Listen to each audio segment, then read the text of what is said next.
बातमीपत्रात आपलं स्वागत। आता बातम्या पाहू विस्तारानं। जिल्हा विकास समन्वय आणि देखरेख समिती म्हणजेच दिशाची बैठक आज जिल्हाधिकारी कार्यालयात पार पडली। खासदार धनंजय महाडिक, खासदार धैर्यशील माने आणि खासदार शाहू महाराज छत्रपती, जिल्हा परिषद अध्यक्षा शिल्पा खोत, महापौर रूपाराणी निकम, आमदार अमल महाडिक, आमदार अशोकराव माने, जिल्हाधिकारी डॉक्टर विजय राठोड, महापालिका आयुक्त डॉक्टर राजेंद्र भारुड, जिल्हा परिषद मुख्य कार्यकारी अधिकारी डॉक्टर जॅस्मिन यांच्यासह विविध विभागांचे प्रमुख अधिकारी बैठकीला उपस्थित होते। केंद्र शासनाच्या योजनांचा लाभ पात्र नागरिकांपर्यंत पोहोचवण्यासाठी लाभार्थी स्वतः येण्याची वाट न पाहता त्यांचा शोध घेऊन नियोजनबद्ध पद्धतीने लाभ देण्याचे निर्देश खासदार धनंजय महाडिक यांनी दिले। जिल्ह्यातील विविध प्रलंबित प्रश्न आगामी संसदेच्या अधिवेशनात केंद्र सरकारच्या संबंधित मंत्री आणि राज्यमंत्र्यांसमोर मांडून त्यांचा पाठपुरावा केला जाईल। त्यासाठी आवश्यक प्रस्ताव तातडीने सादर करण्याचे निर्देशही त्यांनी अधिकाऱ्यांना दिले। दिशाची बैठक आज जिल्हाधिकारी कार्यालयात पार पडली। यावेळी केंद्र शासनाच्या विविध 79 योजनांचा सविस्तर आढावा घेत समितीचे अध्यक्ष खासदार धैर्यशील माने यांनी प्रत्येक शासकीय विभागाने सांघिक भावनेने काम करून योजनांचा लाभ समाजातील अंतिम घटकापर्यंत पोहोचवण्याला सर्वोच्च प्राधान्य द्यावे असे निर्देश दिले। काही विभागांनी उल्लेखनीय कामगिरी केली असली तरी ज्या विभागांच्या कामात त्रुटी आहेत त्यांनी तातडीने सुधारणा करावी। पुढील बैठकीसाठी प्रत्येक विभागाने कृती अहवाल सादर करावा। तसंच बैठकीला अनुपस्थित राहणाऱ्या अधिकाऱ्यांवर नियमानुसार कारवाई करण्याच्या सूचनाही त्यांनी दिल्या।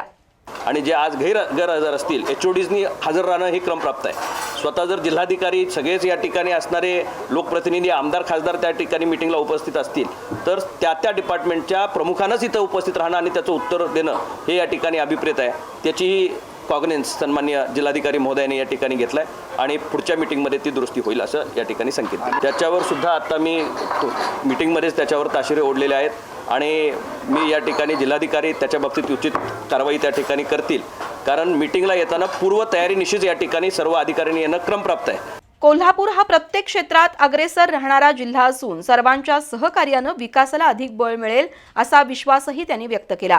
यावेळी खासदार धनंजय महाडिक यांनी केंद्र शासनाच्या योजनांचा लाभ पात्र नागरिकांपर्यंत पोहोचवण्यासाठी लाभार्थी स्वतः येण्याची वाट न पाहता त्यांचा शोध घेऊन नियोजनबद्ध पद्धतीने लाभ देण्याचे निर्देश दिले। जिल्ह्यातील विविध प्रलंबित प्रश्न आगामी संसदेच्या अधिवेशनात केंद्र सरकारच्या संबंधित मंत्री आणि राज्यमंत्र्यांसमोर मांडून त्यांचा पाठपुरावा करणार आहे। त्यासाठी आवश्यक प्रस्ताव तातडीने सादर करण्याचे निर्देशही त्यांनी अधिकाऱ्यांना दिले। तसंच शासकीय विभागातील कंत्राटी भरतीमध्ये स्थानिकांना प्राधान्य द्यावं, रेल्वे विभागाची सुरू असलेली कामं गतीने पूर्ण करून नागरिकांच्या अडचणी दूर कराव्यात, मुद्रा योजनेअंतर्गत थकबाकीमुळे लाभापासून वंचित राहणाऱ्या पात्र लाभार्थ्यांबाबत उपाययोजना कराव्यात, प्रस्ताव नाकारण्याची कारणं स्पष्ट द्यावीत आणि प्रत्येक बैठकीत मुद्रा योजनेचा स्वतंत्र आढावा घ्यावा। नव्याने सुरू झालेल्या VBG रामजी योजनेची गाव पातळीवर व्यापक जनजागृती करून पूरबाधित गावांसाठी निवारागृह, संरक्षक भिंती यासारख्या कामांचं गावनिहाय नियोजन करावं। तसंच जिल्ह्यातील खेळाडूंना बँकांच्या CSR निधीतून विमा संरक्षण आणि आवश्यक सुविधा उपलब्ध करून देण्यासाठी प्रयत्न करावेत अशा सूचना खासदार धनंजय महाडिक यांनी केल्या। पंतप्रधान नरेंद्र मोदी यांच्या सबका साथ सबका विकास सबका विश्वास और सबका प्रयास या चतुसूत्रीप्रमाणे काम करून कोल्हापूर जिल्हा राज्यात प्रथम आणण्यासाठी प्रयत्न करावेत असं आवाहन केलं। कोल्हापूर जिल्हा या सगळ्या योजना राबवण्यामध्ये राज्यामध्ये दुसऱ्या तिसऱ्या क्रमांकावर आहे। तर आम्ही तिन्ही खासदारांनी आज सगळ्यांना विनंती वजा आवाहन केलेलं आहे की कोल्हापूर जिल्हा 1 नंबरला येण्याच्या दृष्टिकोनातून थोडासा आणखीन परफॉर्मन्स अधिकाऱ्यांचा सुधारला पाहिजे। अधिकाऱ्यांनी आणखीन थोडंसं अधिकचं काम केलं पाहिजे जेणेकरून केंद्राच्या सगळ्या योजनांचा लाभ 100% लोकांना व्हावा। या दृष्टिकोनातून आज ही बैठक संपन्न झाली। जवळजवळ 6-7 तास ही बैठक चालू आहे। अतिशय समाधानकारक रिपोर्ट आपल्या जिल्ह्यातल्या दिशा समितीकडे सर्व विभागांचा आलेला आहे। यावेळी उपस्थित सदस्यांनी आपापल्या भागातील प्रश्न उपस्थित केले। दिव्यांग सक्षमीकरण शिबिर तालुका स्तरावर आयोजित करावीत, तसंच केंद्र शासनाच्या योजनांची गावागावात प्रभावी जनजागृती करावी अशा सूचनाही मांडल्या। बैठकीत विविध योजनांची माहिती अतिरिक्त मुख्य कार्यकारी अधिकारी संतोष जोशी यांनी सादर केली।